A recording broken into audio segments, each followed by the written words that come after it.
So because I would think Marv would be considered more of a old school guy. Yeah, I would say Sparrow is probably on the cutting edge of new school. no doubt. And when I talk to certain people, I see that old school is less quantitative, like less mathematics, less statistics. New school is more science driven and stuff like that. Yeah. I've always talked about the art of coaching itself. And this Mhm. is not to say which one is better. But do you think that the art of coaching has changed to like the science of coaching where it's not like say at UCLA there's North Campus and South Campus where like North is the arts or something and Yeah. South is math.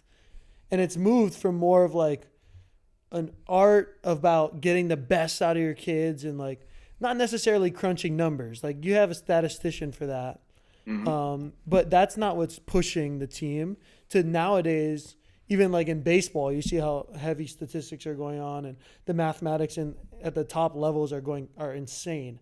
Where's the Yeah. balance of that, and where can the art of coaching? Because I think of guys like Saban or like old Yeah. school guys that are in the SEC coaching football, that are just characters that can get a lot out of their guys. Yeah. Where do you balance that? What do you think about that? Is that a true statement at all? Does that have any validity? Oh yeah. I think that we are constantly trying to figure out what it's. I think Joe said it. It's fluid. Like it's always changing. It is not a black and white thing. I think that every year you pick up different styles and different things that worked with that team. That does not mean it works with the next team. You could have a team that's all about analytics. You could have a team that needs that personal touch. You may have a team that actually does like to be yelled at. I mean, there are people are different. There's all sorts of different styles. I Isn't think that where the art lies, though? yes, That's and where the more old school approach is, where it's like, yes, I yell at this. I like you understand the personalities and how to get things out of them instead yeah. of like cookie cutter numbers is going to do it all.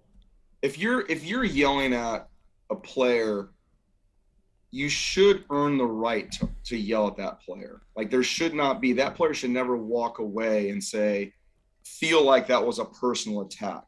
That player should be invigorated or like into it or like yeah I get it or they're motivated like you're trying to help them allegedly if you're yelling at them you're trying to get them going right you're trying to Right. cattle prod them or whatever the term would be but you're trying to get them going. Can ask my dad about that.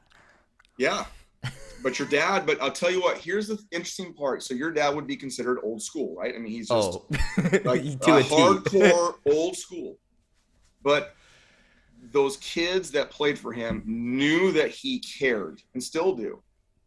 Like Roger, Roger cares.